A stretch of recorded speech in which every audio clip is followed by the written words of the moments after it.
What's going on, guys? I'm Tommy, and I'm coming at you with an action figure review. Today, I'm going to be reviewing Hasbro The Black Series K-2SO from Andor. Now, even though Andor Season 2 isn't out yet, we do know from articles and interviews and such that K-2SO is going to be making an appearance in the show. I'm assuming we're going to get kind of an origin story as to how he and Cassian meet up. I do have a separate display for my collection specifically for the Andor series, so I had to pick up another K2 in order to flesh out that display. This figure was a mainline release for 2024, meaning you'll find him at Walmart, Target, most of your big box retailers, as well as all your fan channels like Big Bad Toy Store, GameStop, etc. This guy is in the standard packaging for the Black Series right now. Up at the top you have your Black Series logo, a nice big plastic window showing you the figure, no accessories. On the side here in the vertical text you have the character's name as well as phonetically how you would say it, and then you have the number 11 here for the Andor subline.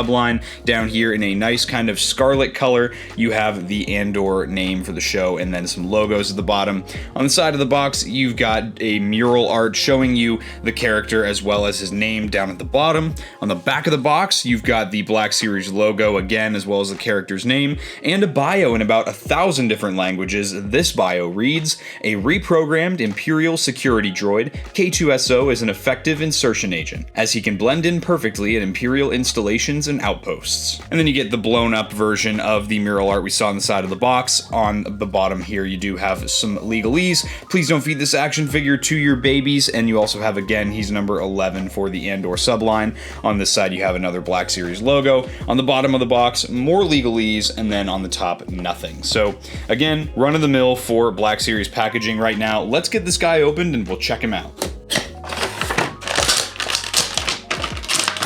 Alright, here's K2 out of the box, and again, usually in my reviews, this is the part where I would cover the accessories for Black Series figures. However, we have no accessories for this guy, so really, you just get the figure. And for a droid like K-2SO, I think that's still pretty fitting because he doesn't really carry a blaster until the very end of Rogue One, where he has that moment with Jyn Erso, so obviously he's not really going to be carrying any notable accessories. As far as paint applications go, this guy's actually got a surprising amount of paint applications here. So what you're going to notice is up at the top you've got the very iconic white photoreceptors here. He's got some gunmetal gray color, some silvery color going on for weathering. You're going to kind of find this all around the figure here. Got some on the head here as well as a little bit of red on the side here, and then there are some silver bits on the side of the kind of mouth area of the droid. He's got some nice orange striping here at the shoulders as well as some nice kind of worn away Imperial cog printed on there, and that it matches on the other shoulder as well as just some more white paint applications. You got some blue and silver buttons done here, as well as some just some silver detail on some of the machinery on the midsection and on the chest plate here. And on the legs you also have just a ton of the weathering going on. And of course we got some more paint applications on the back of the figure here. Again, some really nice stuff going on here.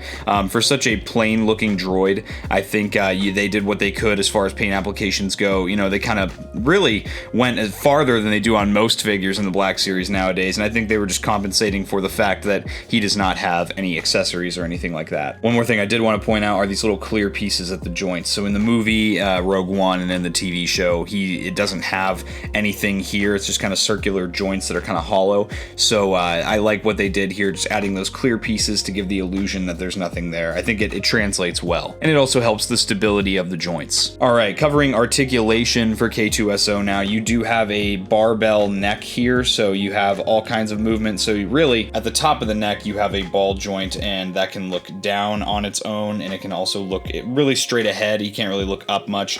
You do get some tilt with that ball joint at the top there, as well as right and left. And then again, at the bottom of the neck here, you do see he's got another ball joint, which is going to really help you accentuate the neck articulation. As far as the shoulders go, the shoulder plates are kind of just sculpted into the arm here. So you're gonna have these hinge and swivels at the shoulders here. So he can get up to almost 90 degrees, not quite. And then he can also swivel the arms a full 360 degrees. He does have a swivel at the top of the elbow here, as well as a swivel at the bottom of the elbow.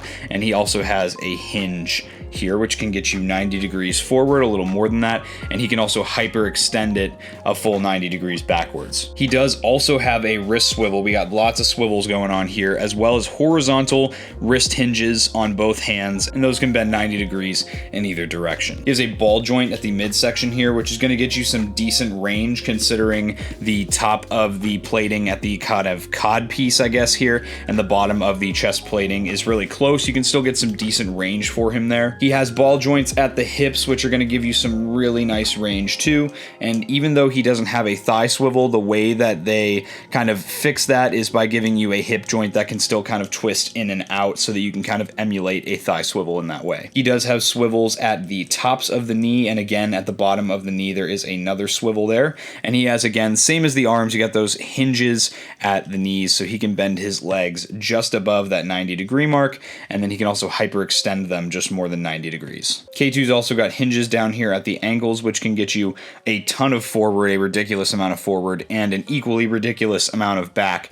And then, of course, he's got little hinges at the feet here too, which can move the feet side to side in about 90 degrees either direction. So overall, they give you some really good articulation for such a lanky figure. I know that for a lot of people, the big complaint with this figure is the fact that he can't stand because of the leg joints getting loose. I will tell you, out of the box, at least for my copy, I'm not having that problem. He seems to be able to stand all on his own just fine. The joints feel nice and tight on my copy of the figure. Now, while difficult to achieve, you can still achieve a one-legged pose with this character. He is very top-heavy. That's not anything against the action figure. It's more the in-universe design, but it is doable. All right, now on the left here, I've got the K-2SO from the Rogue One 5-year anniversary kind of reissue wave, and then this is our K2 here in my right hand. You'll see side by side, they seem to have gone with a darker black sculpt for the new K-2SO figure, and as far as paint applications go, it looks like they've done all the same hits. I think they've gone with a little bit darker of a silver, you know, maybe almost closer to a gunmetal for the newer K-2SO.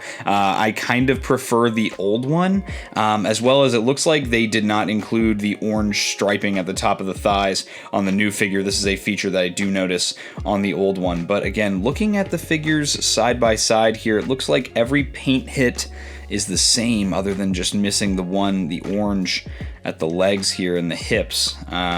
I think everything else looks the same. Again, this guy's just a little bit more muted in color for the Andor show, but honestly, that's also kind of fitting for the Andor show. But if you have the Rogue One K-2SO, or if you have a choice between the two, I would definitely probably just pick the Rogue One, because it's just got brighter colors. It's going to pop just a little bit more on the shelf than this new one is. And here's K2 next to the new Cassian Andor, which came out in the same wave of figures. These guys scale really well together, and I'm really excited to see them on screen together now that I have both the figures. But with that, guys, that's going to wrap up this review here. Like I said before in the comparison, I think this figure is honestly a skippable figure if you have just the Rogue One re-release and that you only want one K-2SO. However, if you want more KX security droids in your collection, or like me, if you want a separate K-2SO for your Andor display, this is a great one to still pick up, and I'm sure that you'll be able to get him for a while now. But with that being said, guys, I hope you enjoyed this review. If you did and you're not yet subscribed, subscribe to Blitz Transmissions.